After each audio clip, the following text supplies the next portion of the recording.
Everest জয়ী প্রথম অসামরিক বাঙালি বাঁকুড়া শুশুনিয়াতে। হিমালয়ের পর্বতে পর্বতে পাথরে পাথরে অ্যাডভেঞ্চারে নেশায় বুঁদ হয়ে থাকেন দেবাশিস বিশ্বাস। 1997 তার প্রথম শৃঙ্গ জয় মাউন্ট কামেট, তারপর চৌখাম্বা 1, নন্দাকোট, শিবা, শিবলিং, পানওয়া, লিদুয়ার, রুবালকাং শৃঙ্গ জয়। 17 মে 2010 বসন্ত সিংহ রায় আর দেবাশিস প্রথম অসামরিক বাঙালি হিসেবে মাউন্ট এভারেস্ট শীর্ষে আরোহণ করেন। এরপর 20 মে 2011 অসামরিক ভারতীয় হিসেবে জয় করেছেন 28,169 ফুট উচ্চতা বিশিষ্ট কাঞ্চনজঙ্ঘা।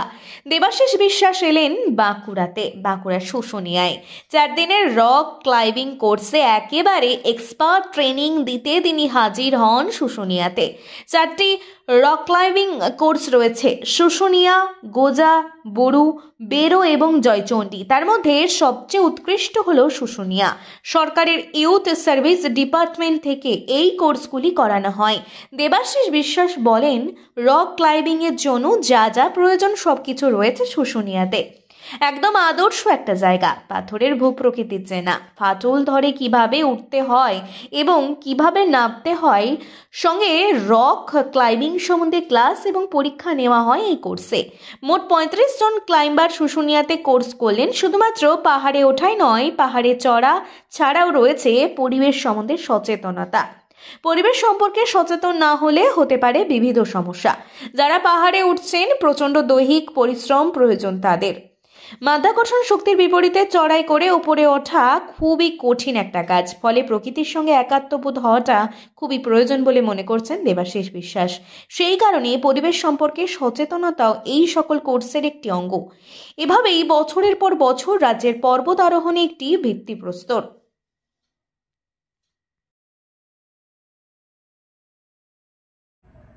আমরা এইখানে এসেছিলাম, 4 দিনের কোর্স হয় সরকার থেকেই, মানে ইউথ সার্ভিস ডিপার্টমেন্ট থেকে।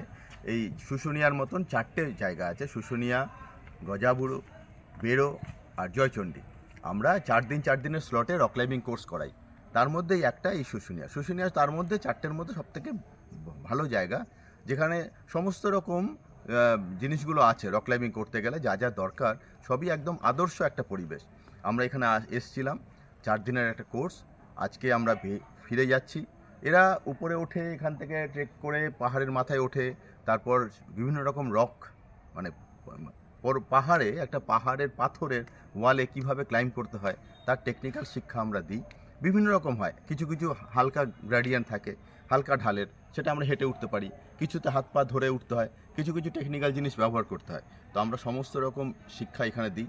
অনেক রকম ক্র্যাক থাকে, ফাটল, সেই ফাটল, পাথরের দুটো ফাটলের মাঝখান দিয়ে কী করে উঠতে হয় সেসব শেখাই, কী করে নেমে আসতে হয় সেসব শেখাই।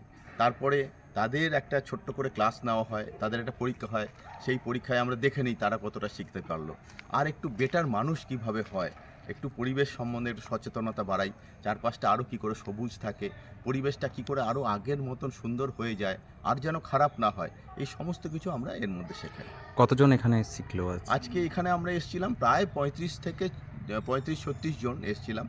আরও বড় টিমও হয়। এখন অনেক পরীক্ষার জন্য অনেক স্কুলের বাচ্চাদের আমরা নিয়ে আসতে পারিনি, না হলে সাধারণত 50 থেকে 70 জন নিয়ে আমরা ক্যাম্প করি। স্থানীয় ছেলেমেয়েরাও কি রয়েছিল? স্থানীয় ছেলেমেয়েরা আমরা একটা নিয়ম করেই দিয়েছি যে যারা যাবে তারা যেন স্থানীয় অন্তত 2-4 জন 5 জনকে নিয়ে নেয়। তাতে কী হবে, সামাজিক মেলবন্ধনটা ঘটে। আমরা এখানে আসি, এখান থেকে ঘুরে চলে যাই, আমরা জানি না এই গ্রামের ছেলেমেয়েরা কী করে বড় হচ্ছে, এখানকার পরিবেশ, এরা এদের জীবিকা, এরা কি করে এদের মানে কালচার, তো আমরা একসঙ্গে মেশানোর চেষ্টা করি। এরাও কলকাতা, মানে এই যারা আসছে তথাকথিত শিক্ষিত, আমি বলবো না শিক্ষিত, এরা হয়তো অনেক প্রাকৃতিক দিক থেকে অনেক বেশি শিক্ষিত, কিন্তু এই মেলবন্ধনটা করার চেষ্টা করি যাতে দুজন দুজনকে বুঝতে পারে, শিখতে পারে এবং আমাদের মধ্যে আত্মিক যোগাযোগটা বাড়ে। আচ্ছা, কি নাম ও সংগঠনের নাম যদি বলেন? আমার নাম দেবাশিস বিশ্বাস।